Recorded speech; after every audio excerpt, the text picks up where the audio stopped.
Good afternoon बच्चों। हम लोगों ने अभी करंट, इलेक्ट्रिसिटी और heating effect of current chapter खत्म किया है। तो हम लोग उसके कुछ बड़े 6 क्वेश्चन जो नीट में आ सकते हैं उनकी प्रैक्टिस करेंगे। 10 क्वेश्चन कुल मिला के ये 35 क्वेश्चन की स्लाइड है, जिसमें से अभी हम लोग जल्दी से 10 क्वेश्चन सॉल्व करेंगे। आइए,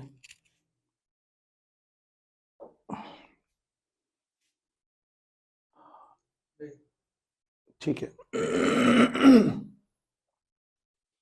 पहला क्वेश्चन है, the flow of 10 to the power 7 electrons per second in a conducting wire constitute a current.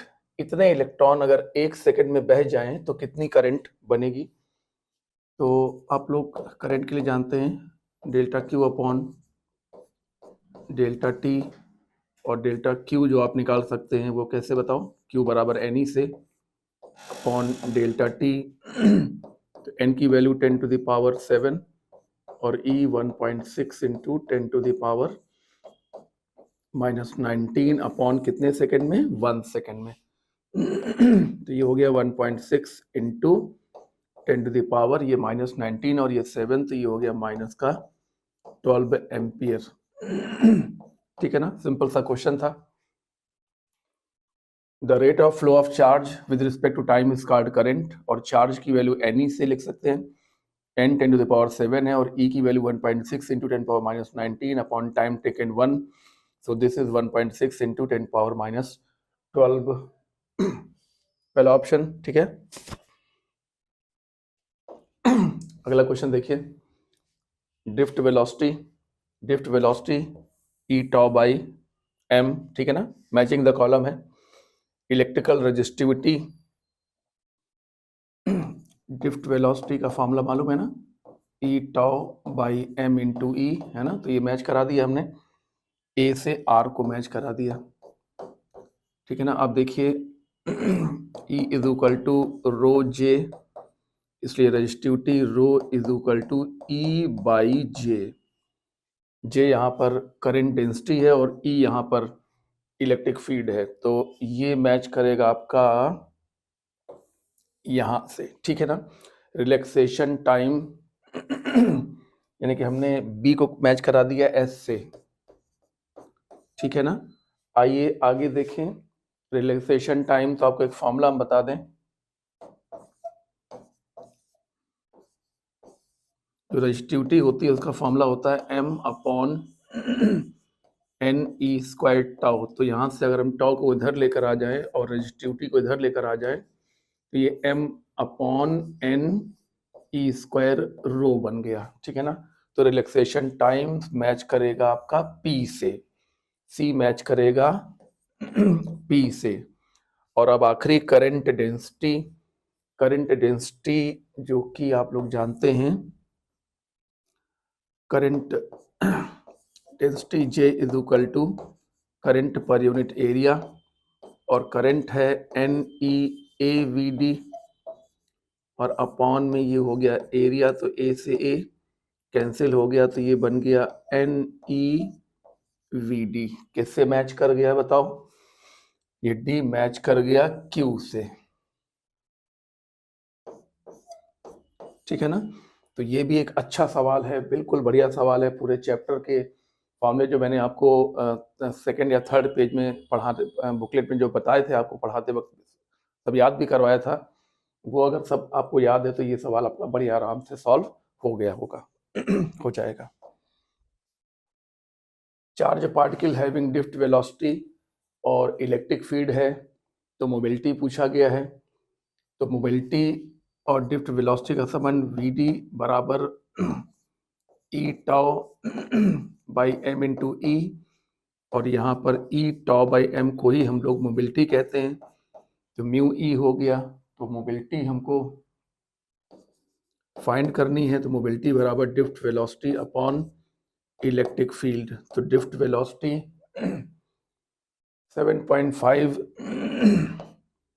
7.5 into 10 to the power -4, और इलेक्ट्रिक फील्ड की वैल्यू है 3 into 10 to the power -10।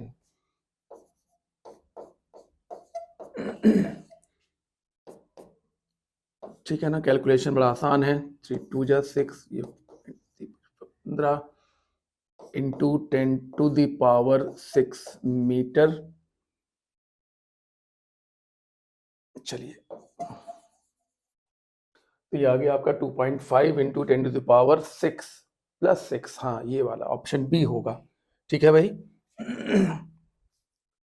The mean free path of electron in a metal, mean free path दिया हुआ है।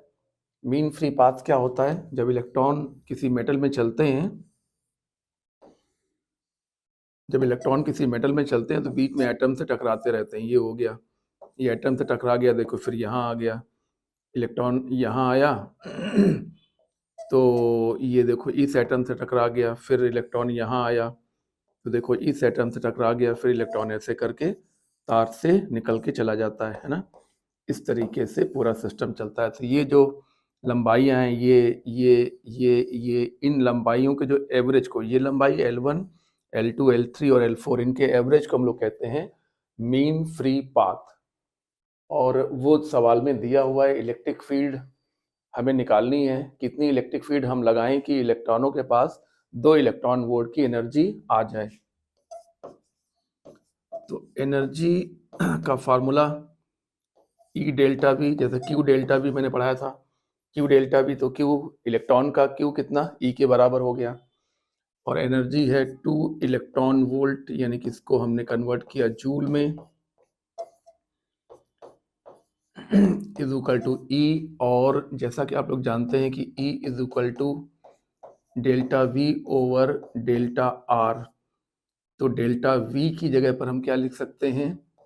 Delta we को हम replace करेंगे किससे बताइए? ई डेल्टा आर से रिप्लेस कर देंगे। ये लीजिए रिप्लेस कर दिया ई डेल्टा आर, और डेल्टा आर हमारे, एक सेकेंड, ये देखिए कैंसिल हो गया तो इधर बचा 2, ये ई और डेल्टा आर हमारे लिए है मीन फ्री पाथ। इस प्रकार से electric field is equal to 2 by lambda, यानी कि 2 अपॉन मीन फ्री पाथ की वैल्यू है 4 इंटू 10⁻⁻⁻8। तो जब इसको डिवाइड किया तो ये हो गया 0.5, और इसको ऊपर ले गए तो पावर 8 हो गई। ये बन गया 5 इंटू 10⁻7 वोल्ट पर मीटर। इलेक्ट्रिक फील्ड की वैल्यू पूछी गई है कि हम वायर के क्रॉस कितनी इलेक्ट्रिक फील्ड अप्लाई करें कि इलेक्ट्रॉनों को जो ऊर्जा मिल जाए वो 2 इलेक्ट्रॉन वोल्ट के बराबर ऊर्जा मिल जाए। तो ये सवाल एक अच्छा सवाल है। ये सवाल अगर आपने ये स्टेप नहीं लिया तो ये सवाल नहीं हो पाएगा। सवाल सिंपल है लेकिन बहुत इंपॉर्टेंट क्वेश्चन है ये। The velocity of charge carrier of current about 1 ampere. अच्छा, किसी मेटल में इलेक्ट्रॉनों की जो ड्रिफ्ट वेलोसिटी है उसका ऑर्डर पूछ रहे हैं। इलेक्ट्रॉन जैसा कि मैंने बताया चलते हैं, एटम से टकराते हैं, फिर चलते हैं, एटम से टकराते हैं, फिर चलते हैं। इस प्रकार से उनकी एक एवरेज वेलोसिटी निकाली जाती है जिसको हम लोग कहते हैं ड्रिफ्ट वेलोसिटी। और देखिए मेरी बुकलेट में लिखा हुआ है ड्रिफ्ट वेलोसिटी का ऑर्डर 10⁻⁻5 मीटर पर सेकेंड के ऑर्डर का होता है। इसको अगर हम मिलीमीटर में कन्वर्ट करें तो -5 इंटू 10⁻³ मिलीमीटर पर सेकेंड आ जाएगा, जिसे हम लोग 10⁻⁻² मिलीमीटर पर सेकेंड भी कह सकते हैं। यानी कि ये देखिए 1/100 मिलीमीटर पर सेकेंड, यानी कि जो ड्रिफ्ट वेलोसिटी का ऑर्डर है वो मिलीमीटर पर सेकेंड का भी 1/100वां हिस्सा है। तो कहेंगे, क्या कहेंगे? अ फ्रैक्शन ऑफ मिलीमीटर पर सेकेंड। बहुत अच्छा सवाल है थ्योरी का, बहुत ही बढ़िया सवाल है ये। Resistance of wire is R ओम। अब इसको मेल्ट करके उसको खींच दिया गया तो नया रेजिस्टेंस क्या होगा? तो आप जानते हैं जब किसी तार को खींचा जाता है तो जो रेजिस्टेंस होता है वो L के नहीं बल्कि L² के प्रोपोर्शनल होता है। मालूम है ना आप लोगों को? इस प्रकार से R2 और R1 का जो अनुपात होगा वो L2 बाई L1 के स्क्वायर के अनुपात में होगा। तो इसको इन्होंने n गुना खींच के बढ़ा दिया है, n गुना खींच के बढ़ा दिया है। तो ये आपको देखिए क्या मिल गया, n स्क्वायर, l से l कैंसिल हो गया। इस प्रकार से जो नया रेजिस्टेंस होगा वो n स्क्वायर R1 होगा, नया रेजिस्टेंस n स्क्वायर R1 होगा। अच्छा सवाल है, और ये चीज पता होने पर आराम से हो जाएगा, नहीं तो नहीं हो पाएगा।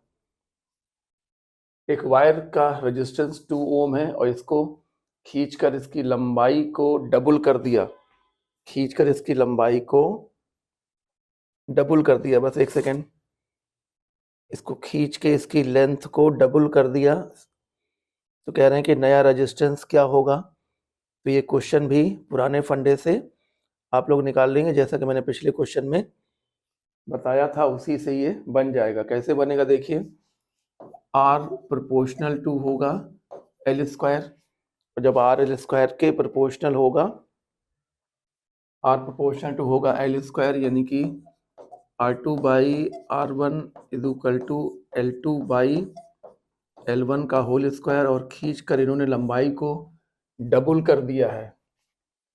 ये देखिए लंबाई को डबल कर दिया है, पहले L1 था और 2L1 कर दिया, इसका स्क्वायर करेंगे तो कितना आ जाएगा 4। तो R2 इज इक्वल टू आ जाएगा 4R1, R2 बराबर 4R1, और R1 की वैल्यू क्योंकि 4 दी हुई है तो ये हो जाएगा 16 ओम। बहुत आराम से क्वेश्चन आपका हो जाएगा। चलिए अगला क्वेश्चन देखते हैं। A wire of certain material is stretched slowly by 10%। एक वायर को खींचकर 10% बढ़ा दिया गया, तो उसके रेजिस्टेंस और रेजिस्टिविटी पर क्या प्रभाव पड़ेगा। देखिए फिर से वही सवाल आ गया, रेजिस्टेंस प्रोपोर्शनल टू होगा L स्क्वायर, क्योंकि खींचा गया है। नहीं, वैसे R बराबर रो L बाई ए होता है, तो लगता है कि R L के प्रोपोर्शन होता है, लेकिन आप समझते नहीं हैं, R L के प्रोपोर्शन तब होता है जब A ना बदले, लेकिन जब तार को खींचा जाता है तो L भी बदलता है और A भी बदलता है। इसलिए तब हमने बुकलेट में पढ़ाया भी, बताया हुआ है क्लास में, लेक्चर में बताया हुआ है कि तब R proportional to L square होता है। इस तरीके से R2 और R1 का जो अनुपात होगा वो L2 बाई L1 के स्क्वायर के बराबर होगा। तो इन्होंने किया क्या है कि 10% बढ़ाया, तो पहले मान लो 100 था और बाद में 110 कर दिया, इसका स्क्वायर हो गया। L स्क्वायर रेजिस्टिविटी 10% बढ़ा दिया, ठीक है, ये हो गया। तो ये हो गया 11 का स्क्वायर 121 और बाई हो गया 100, सो दिस बिकम 1.21। इस तरीके से R2 is equal to 1.21 R1 आ गया। देखिए आराम से क्वेश्चन भी सॉल्व हो गया इस फंडे से। The electric resistance of certain wire of iron is, अच्छा पिछले क्वेश्चन में एक बात तो बताई नहीं, ठीक है, हो गया। अब नया क्वेश्चन है, electric resistance of certain wire of iron is R if its length and radius are both are doubled, then resistance और रेजिस्टिविटी पर क्या फर्क पड़ेगा। आइए इसको जरा देखें, जगह नहीं है सॉल्व करने की तो वहाँ किनारे सॉल्व करेंगे। जैसा कि आप लोग जानते हैं कि R is equal to rho L by A, तो अच्छा रो L बाई ए यानी कि rho L upon pi R square, है ना, यही तो हुआ। तो इसका मतलब ये हुआ कि ये जो प्रोपोर्शनलिटी आएगी वो L अपॉन R स्क्वायर की आएगी, है ना। इसका मतलब ये हुआ कि R2 by R1 is equal to L2 by L1 power 1 में रहेगा, और R1 बाई R2 पावर 2 में रहेगा। देखो L के डायरेक्टली है तो डायरेक्टली लिखा हुआ है, और R रेडियस के इन्वर्सली है तो देखो उल्टा लिखा हुआ है, यहाँ पे R2 बाई R1 है, यहाँ पे R1 बाई R2 है। तो ये कहना चाहते हैं कि लेंथ को भी डबल कर दिया, L1 को 2L1 कर दिया, और रेडियस को भी डबल कर दिया, यानी R2 को 2R2 कर दिया। तो ऐसा करने से क्या हुआ, ये बाहर 2 बन गया और नीचे 1, नीचे 4 बन गया, तो ये बन गया 1/2। कहने का मतलब ये हुआ कि जो R2 होगा वो हाफ हो जाएगा, R1 की तुलना में हाफ हो जाएगा। तो R2 is equal to R1/2। और जो रजिस्टिविटी होती है वो शेप और साइज पे डिपेंड नहीं करती, रजिस्टिविटी सिर्फ टेम्परेचर पर डिपेंड करती है और नेचर ऑफ मटेरियल पे डिपेंड करती है। तो खींचने या कंप्रेस करने से रजिस्टिविटी पर कोई फर्क नहीं पड़ेगा। तो रेजिस्टेंस हाफ हो जाएगा और रजिस्टिविटी अनचेंज रहेगा। रेजिस्टेंस हाफ हो जाएगा और रजिस्टिविटी अनचेंज रहेगी। ठीक है ना? अच्छा क्वेश्चन है, बिल्कुल बढ़िया।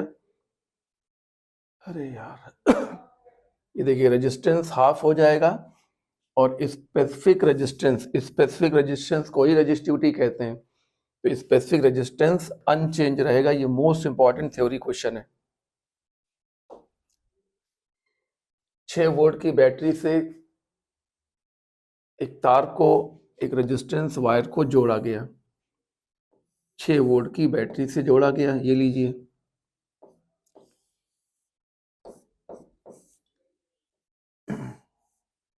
सिक्स वोल्ट की बैटरी से जोड़ा गया।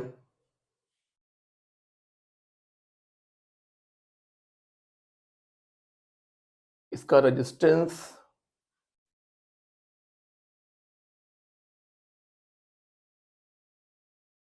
3 मीटर लंबा तार है जिसका रेजिस्टेंस 100 ओम है। और कह रहे हैं कि 2 पॉइंट्स हैं जिनके बीच की दूरी केवल 50 सेंटीमीटर है। तो उन दोनों पॉइंट्स के बीच में पोटेंशियल डिफरेंस कितना होगा? चलो भाई, ये पूरा कितने वोल्ट हो गया? 6 वोल्ट, है ना? पूरा पोटेंशियल डिफरेंस 6 वोल्ट हो गया। और जो लंबाई हो गई पूरी पूरी, वो कितने मीटर हो गई? 3 मीटर दी हुई है ना? तो कह रहे हैं कि इस पॉइंट और ये पॉइंट, इनके बीच की जो लेंथ है वो है 50 सेंटीमीटर। ये क्वेश्चन बहुत ही बढ़िया क्वेश्चन है। 50 सेंटीमीटर है तो यहाँ से लेके यहाँ तक का पोटेंशियल डिफरेंस क्या होगा? ठीक है ना? ये पोटेंशियल डिफरेंस, पूरा पोटेंशियल डिफरेंस अगर 6 है तो ये पोटेंशियल डिफरेंस क्या होगा? अब सवाल को देखिए, हम लोग कितने आराम से सॉल्व कर लेंगे। पहले हम लोग निकाल लें पोटेंशियल ग्रेडियंट।